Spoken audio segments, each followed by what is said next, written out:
Mr. President, 1924, and Oklahoma was a very young state. A young lady named Ada was born in Chickasha. Now, you'd get that joke if you're from Oklahoma because we have a town in Oklahoma called Ada and a town in Oklahoma called Chickasha. This is a young lady named Ada, born in Chickasha. She thrived and she was an excellent student. In fact, she was the valedictorian of her high school, Lincoln High School. She left out, went to college, stayed 1 year at one college, then transferred to another college, graduated with honors in 1945. She dreamed of being a lawyer. As she had graduated with honors, she had graduated valedictorian, she had all the credentials and all the capabilities to be able to do it, but she had one big problem. She was black.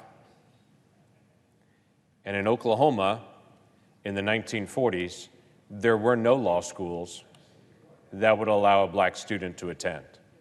So an Oklahoma policy was to help black students that wanted to be a lawyer to leave the state and to study somewhere else. She really didn't want to do that. She graduated from the great Langston University and had a great education there and had every ability to be able to do that. She interviewed with the University of Oklahoma and interviewed actually with the president of the school at that time to be able to go through the process to be able to get in the University of Oklahoma Law School. She was found to be fully qualified, but the problem was, again, she was black. And it wasn't just a problem at the University of Oklahoma. At that time, there was state law that did not allow black students and white students to be able to study together, and certainly not to be able to study law together. So she did a radical thing. On April the 6th, 1946, she filed a lawsuit against the state of Oklahoma, saying that she wanted to be able to study law at the very good University of Oklahoma Law School.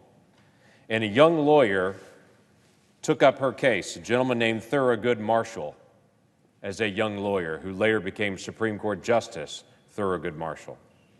A young Thurgood Marshall took up her case to be able to argue in front of Oklahoma District Court, where they lost, arguing it all the way to the state Supreme Court, where they lost. And then they took it into federal court, saying that constitutionally, the United States of America and no state in the United States could block a student from studying law simply because they were black. They won that case. Promptly returning back to Oklahoma to study, the Oklahoma legislature hurriedly put together a new law school and called it Langston Law School and opened up a room in the state capitol and put a few books there and said, "There's your law school." Thurgood Marshall and Ada Fisher did not accept that, nor should they have, and started the process again of saying we can't have a separate but quote-unquote equal law school in Oklahoma.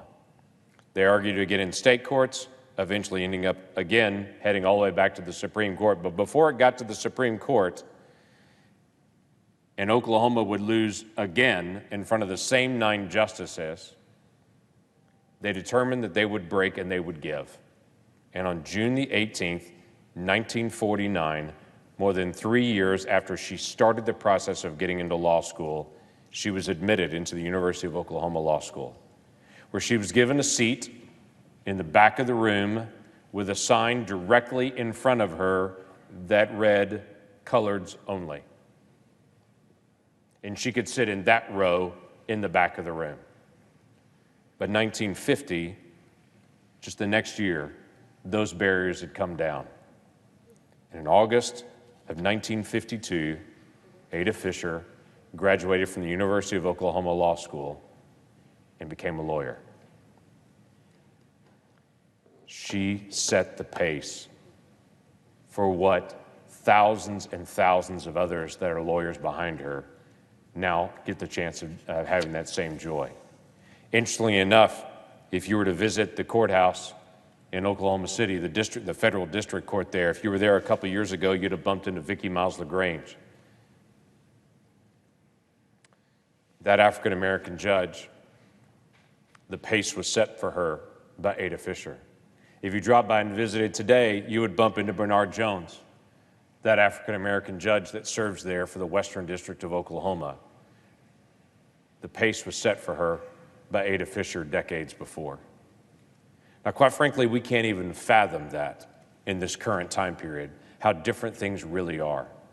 But it's interesting to notice that time period and that generation and some ladies that really stood up and made a difference in Oklahoma. Because at the same time that Ada, she was at Langston University, another lady named Clara was at Langston University at the same time. We know her affectionately in Oklahoma as Clara Luper. Now, some folks may not know Clara Luper's name, but they know what she did. Clara Luper was at Langston University as well in the early 1940s. She finished her study, got her bachelor's degree there, got a master's degree, and continued on through the process. She became the youth council leader for the NAACP in 1957. And in 1958, she helped her students, her youth that she worked with, do a really, really radical thing to deal with segregation in Oklahoma. She talked about nonviolence, and she talked about how to be able to step out and take a stand. And she and a group of kids went to Katz's drugstore in Oklahoma City and sat down at the counter and ordered Cokes. And they sat there all day, never being served, all day.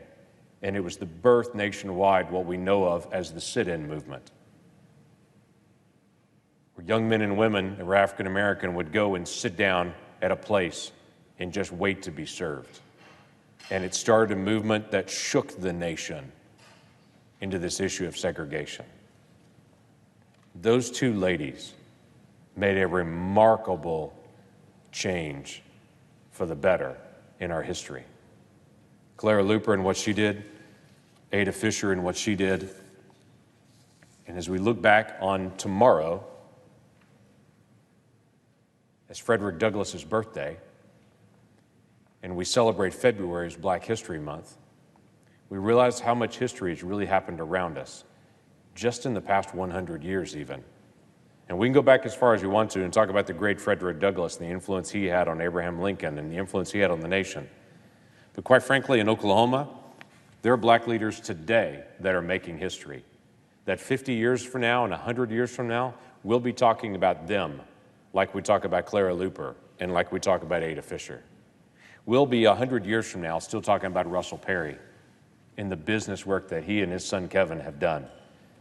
Radio, what they have done in real estate, what they have done in leadership in our state. Russell Perry was a barrier breaker, was a cabinet member for a governor, and has been a great leader and is a great leader in our state. We'll still be talking years and years from now about Dr. Ken Smith, the current president of Langston University, and what he has done at Langston and the leadership model that he has in our state. For years, we'll be talking about the members of the 1921 Race Massacre Commission and those individuals around Tulsa that have gathered around to say, what are we doing to be able to help bring a community together and break down the barriers of segregation and of racism that still exists? We'll be talking for years about Hannibal Johnson.